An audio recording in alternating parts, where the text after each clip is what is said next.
अगर हम latest iPhone 11 को देखें तो अगर मैं उसे ओरिजिनल iPhone से कंपेयर करूं तो एक बहुत ही बड़ी जर्नी ट्रैवल कर लिया iPhone की। और चलिए आज हम इसी जर्नी पे नजर डालते हैं और जानते हैं अभी तक के सारे लॉन्च हुए iPhones के बारे में। तो सबसे पहले जो आता है वो आता है ओरिजिनल iPhone। ये 2007 में लॉन्च हुआ था और एप्पल इसके साथ स्मार्टफोन वाले बिजनेस में आ गई थी और ये iPhone वही था जिसने काफी बड़े रिवोल्यूशन की शुरुआत की थी। मतलब अगर हम बात करें उस समय आपको देखने को मिलते थे काफी सारे बटन वाले QWERTY कीपैड वाले स्मार्टफोन्स, लेकिन iPhone आया था एक प्रॉपर टच स्क्रीन सपोर्ट के साथ। इसमें आपको देखने को मिलती थी कैपेसिटिव टच स्क्रीन जो कि मल्टी टच फंक्शनैलिटी को सपोर्ट करती थी।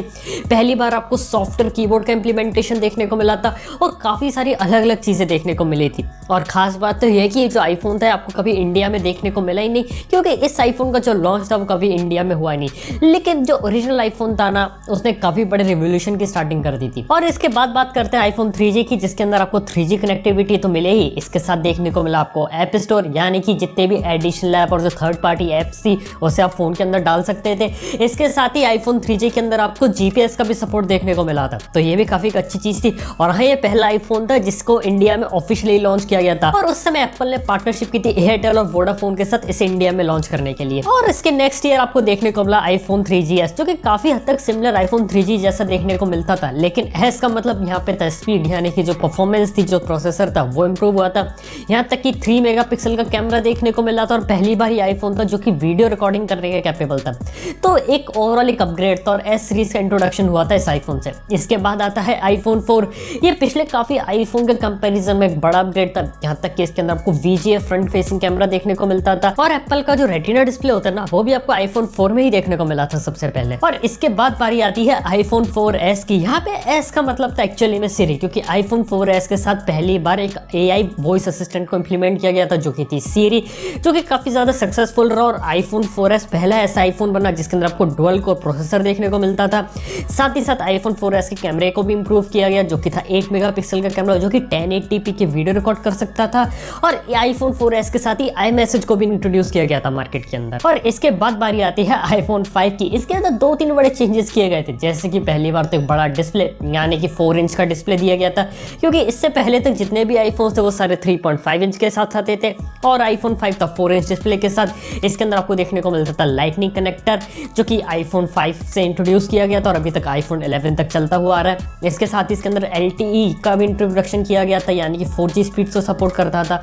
और इसके बाद आपको देखने को मिला आईफोन 5S। और आईफोन 5S की खास बात ये थी कि इसके अंदर आपको टच ID देखने को मिला था, यानी कि आप फिंगरप्रिंट का यूज करके अपने फोन को अनलॉक कर सकते थे। इसके साथ ही 64 बिट का प्रोसेसर भी देखने को मिला था। और ओवरऑल बात की जाए तो आईफोन 5 का ही एडवांस वर्जन था। और आईफोन 5S के साथ एक और नए फोन को लॉन्च किया गया था, वो था आईफोन 5C। आईफोन 5C के बारे में बात करें तो पीछे से प्लास्टिक बिल्ड के साथ आता था। इसके अंदर आपको ग्रीन, ब्लू, येलो, पिंक और व्हाइट कलर के प्लास्टिक मॉडल्स देखने को मिलते थे। लेकिन आईफोन 5C की खास बात ये थी कि थोड़ा सस्ता फोन था और इसके अंदर जो हार्डवेयर था ना वो मिलता था आपको आईफोन 5 का, तो ये भी एक इंटरेस्टिंग बात है। और इसके बाद बारी आती है आईफोन 6 और आईफोन 6 प्लस की। ये पहले ऐसे आईफोन थे जिनका स्क्रीन साइज को बड़ा कर दिया गया था, यानी कि 4.7 इंच और 5.5 इंच। आईफोन 6 प्लस के तो कैमरा को थोड़ा सा एडवांस किया गया था, उसके अंदर आपको OIS देखने को मिलता था कैमरा में। और आईफोन 6 प्लस की बैटरी भी ज्यादा बड़ी थी, तो आपको 2 नए आईफोन्स देखने को मिले थे। और कंपैरेटिवली बात बताऊं तो आईफोन 6 और 6 प्लस के साथ एक छोटी सी कंट्रोवर्सी भी जुड़ गई थी, जो कि थी बैंड गेट नाम की, यानी कि प्लस की। और इसके बाद बारी आती है आईफोन 6s और आईफोन 6s प्लस की। इसके अंदर आपको 12 मेगापिक्सल का रियर कैमरा देखने को मिला था, जो 3D टच होता है एप्पल का वो देखने को मिला पहली बार। यहाँ तक कि जो रोज गोल्ड कलर होता है ना आईफोन्स में, वो भी आपको आईफोन 6s और 6s प्लस से ही देखने को मिला था। और इन आईफोन्स के कुछ महीनों के बाद लॉन्च कर दिया एप्पल ने आईफोन SE को। अब आईफोन SE की बात की जाए तो बिल्कुल आईफोन 5S वाले फॉर्म फैक्टर में आता था, लेकिन जो हार्डवेयर था ना वो था आईफोन 6s का, यानी कि सेम प्रोसेसर, सेम 12 मेगापिक्सल का कैमरा, बस जो बॉडी थी ना वो थी आईफोन 5S की। और इसके अगले साल एप्पल ने 2 अपने मेजर आईफोन्स को लॉन्च किया, जो थे आईफोन 7 और आईफोन 7 प्लस। अगर हम दोनों ही आईफोन्स के बारे में बात करें तो काफी हद तक looks wise, design wise similar था आईफोन 6s और आईफोन 6s प्लस से। लेकिन वही बात करें इनमें एक्स्ट्रा क्या था, तो इंटरनल हार्डवेयर अपग्रेड के साथ साथ ये फोन जो थे वो थे वाटर असिस्टेंट। इसी के साथ ही जो फिजिकल होम बटन था ना उसको भी चेंज कर दिया गया, क्योंकि वो हो गया था स्टैटिक बटन और आपको वाइब्रेशन और हैप्टिक फीडबैक देखने को मिलता था। और iPhone 7 और iPhone 7 Plus पहले ऐसे आईफोन थे जिनमें आपको हेडफोन जैक भी देखने को नहीं मिलता था, तो ये भी एक इंटरेस्टिंग बात हो जाती है। ऊपर से सबसे बड़ा फीचर जो था ना iPhone 7 Plus का, वो थे उसके डुअल कैमरास, और इसका जो पोर्ट्रेट मोड था ना वो इस फोन का काफी बड़ा हाईलाइटिंग फीचर बन गया था। और इसके बाद बारी आती है iPhone 8 और iPhone 8 Plus की। वैसे देखा जाए तो इसे iPhone 7s कहना ज्यादा सही है, मतलब ये डिजाइन वाइज बात करें तो iPhone 7 और 7 Plus देखने को मिलते थे। इंटरनली हार्डवेयर को थोड़ा चेंज किया गया था, बाकी मेजर जो चेंजेस थे ना वो थे इसके ग्लास बॉडी के अराउंड, यानी कि पीछे से आपको ग्लास बैक देखने को मिलता था। ऊपर से दोनों फोन्स थे ना वो चीप वायरलेस चार्जिंग को सपोर्ट करते थे। और इसके बाद बारी आती है iPhone 10 की, जो कि iPhone 8 और iPhone 8 Plus के साथ ही लॉन्च हुआ था, और ये 10th एनिवर्सरी आईफोन था। और इस आईफोन ने सारी की सारी इक्वेशन बदल दी थी, मतलब कि पहली बार LCD को हटा के OLED डिस्प्ले के ऊपर आए थे, टच ID को हटा के फेस ID के ऊपर आ गए थे, यानी कि पहला ऐसा आईफोन भी बन गया था जिसके अंदर आपको कंप्लीट बेजल-लेस डिस्प्ले और एक नॉच डिस्प्ले देखने को मिलता था। और आईफोन की जो डेफिनेशन थी ना वो iPhone 10 आने के बाद काफी ज्यादा चेंज हो गई। ऊपर से पहला ऐसा आईफोन था जिसकी कीमत इंडिया में लगभग 1 लाख रुपए के ऊपर हो गई थी, तो ये भी एक इंटरेस्टिंग बात हो जाती है आईफोन के लिए। इसके साथ ही नेक्स्ट ईयर आपको देखने को मिले iPhone 10s, iPhone 10s Max। iPhone 10s की बात करें तो 5.8 इंच का डिस्प्ले था, जैसा आपको ऑलरेडी iPhone 10 में देखने को मिल रहा था। 10s Max में 6.4 इंच का डिस्प्ले आ गया था। ऊपर से बात की जाए तो सेम OLED डिस्प्ले देखने को मिला था, सेम क्वालिटी का फेस ID देखने को मिला था, 812 बायोनिक चिप आ गई थी, इंटरनल हार्डवेयर अपग्रेड थे। लेकिन मल्टीपल 2 अलग अलग फोन्स को लॉन्च कर दिया था, जिसके अंदर एक मैक्स वर्जन था, एक नॉर्मल वर्जन था।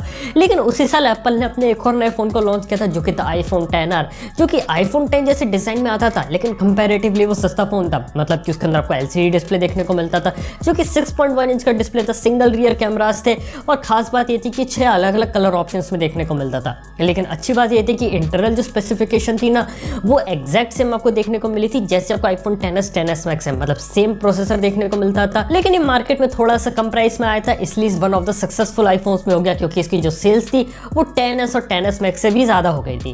और इसके बाद बात करते हैं हम इस साल के iPhone 11 के बारे में।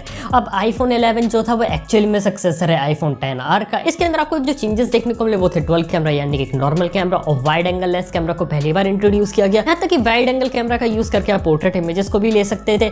इसके साथ ही जो स्लो फील यानी कि स्लो मोशन सेल्फीज का जो कंसेप्ट है वो भी iPhone 11 लेके आया था। लेकिन iPhone 11 थोड़ा सस्ता रखने के लिए उसमें अभी भी LCD डिस्प्ले का यूज किया जा रहा था। और इसके बाद एप्पल ने लॉन्च किया अपने iPhone 11 Pro और iPhone 11 Pro Max। इनकी बात की जाए तो इनके अंदर आपको ट्रिपल कैमरा सेटअप देखने को मिलता था, यानी कि वाइड एंगल लेंस, एक टेलीफोटो जूम लेंस और एक अल्ट्रा वाइड एंगल लेंस। और ये तीनों ही कैमरा 4K 60 FPS पे वीडियो रिकॉर्ड कर सकते थे। मल्टी एंगल फेस ID देखने को मिला। आगे से डिजाइन और स्क्रीन साइज की बात करें तो एग्जैक्ट सेम थे जैसे 10s और 10s Max में देखने को मिलता था, यानी कि 5.8 इंच डिस्प्ले और 6.4 इंच डिस्प्ले। एप्पल की A13 बायोनिक के साथ और नए नए कैमरा इंप्रूवमेंट के साथ और थोड़ी सी बड़ी बैटरी के साथ ये जो आईफोन्स है ना ये मार्केट में आ गए। और ये जो नए आईफोन्स है ना iPhone 11, iPhone 11 Pro और iPhone 11 Pro Max, इनके अंदर पीछे जो एप्पल लोगों का साइन है ना वो भी फर्स्ट टाइम चेंज करके थोड़ा सा नीचे कर दिया, तो ये भी एक इंटरेस्टिंग बात हो जाती है।